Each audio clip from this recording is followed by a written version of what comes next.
Olá amigos, seja muito bem-vindo ao canal Saúde e Fé. Hoje nós abordaremos o tema doença do refluxo gastroesofágico. Você que porventura já ouviu falar dessa doença, sabe que é uma doença muito comum, né, que atinge em torno de 10 a 20% dos brasileiros. E a doença do refluxo é uma doença crônica causada pelo retorno do ácido do estômago para o esôfago e órgãos adjacentes, né, ao esôfago, como faringe, laringe, amígdalas. Isso pode causar uma série de sintomas que pode prejudicar e muito a qualidade de vida dos nossos pacientes. Por isso, a doença do refluxo é uma doença que realmente é muito importante, principalmente na área da gastroenterologia. É algo que nós atendemos muito na nossa prática clínica.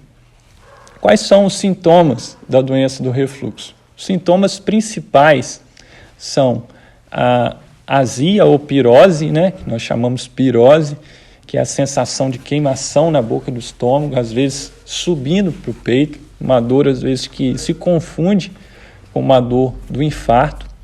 E o outro sintoma mais comum é a regurgitação ácida, quando o ácido retorna, podendo chegar até a boca, dando uma sensação de amargo na boca, dando aquele famoso pigarro. Às vezes o ácido acaba corroendo até o esmalte dentário. Esse ácido retornando à boca pode dar também um mau hálito. Então, esses são os dois sintomas principais: a azia, queimação subindo pelo peito, e a regurgitação ácida, que é o retorno do ácido.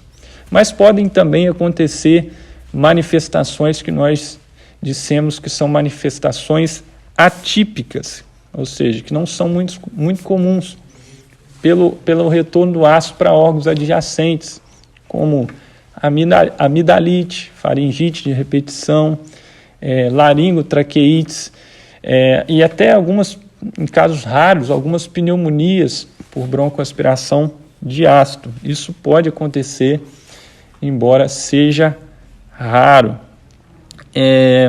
Mas também o paciente pode relatar uma sensação de bolo na garganta, uma sensação de incômodo na garganta.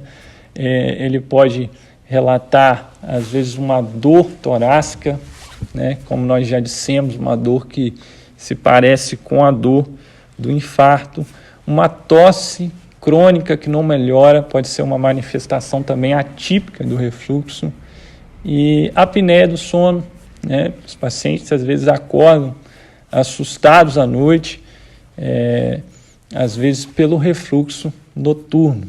Então, essas são alguns dos sintomas, né, do refluxo.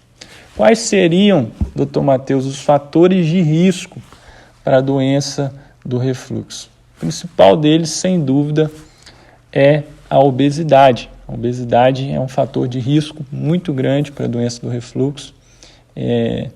O uso de alguns medicamentos, o álcool, o tabagismo, a ingestão de alimentos gordurosos, cafeinados, bebidas altamente gasosas, isso tudo são fatores de risco para o desenvolvimento do refluxo. Medicamentos, alguns medicamentos, se você ingerir, também podem interferir no esfíncter esofagiano inferior. Nós sabemos que a causa do refluxo está ligada a esse relaxamento transitório do esfíncter, uma válvula na parte inferior do esôfago, e isso pode ocasionar um refluxo. Uma grande hérnia de hiato também, que acontece na transição esôfago-gástrica, pode também ser um fator de risco aí para a doença do refluxo. Doutor, como que é feito o diagnóstico da doença do refluxo? O diagnóstico é essencialmente clínico, não é necessário você fazer exames para diagnosticar a doença do refluxo. Mas, na maioria das vezes, nós iremos lançar mão desses exames. Seriam, no caso, a pH-metria, que é o exame considerado o exame padrão ouro, né, para o diagnóstico do refluxo. Se coloca um catéter para medir o refluxo ácido né? E esse catéter fica durante 24 horas, mas é um exame bastante incômodo e geralmente nós lançamos mão da endoscopia, que é um exame mais acessível e você pode averiguar a presença de esofagite, que é uma inflamação no esôfago causada por esse refluxo. E você pode ver algumas alterações que indiretamente irão levar ao diagnóstico do refluxo. Mas necessariamente não precisa de exames somente pela história clínica. E o tratamento ele é feito com medidas não farmacológicas, como a perda de peso, como a mudança do estilo de vida, uma melhoria na alimentação, né, elevar a cabeceira da cama, entre outros, e também podem ser usados medicamentos. O principal deles, sem dúvida, é o inibidor da bomba de prótons, que seriam, entre outros, aí, o omeprazol, para inibir essa acidez e melhorar os sintomas do paciente.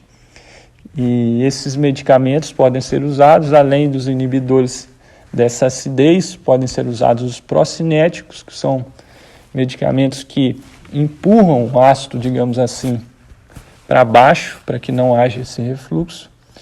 E também antiácidos podem ser usados, mas não são muito eficientes em combater o refluxo.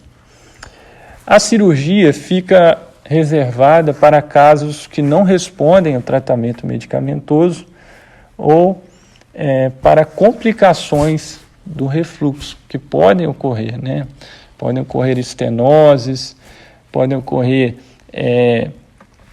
esôfago de Barrett e outras complicações associadas aí ao refluxo.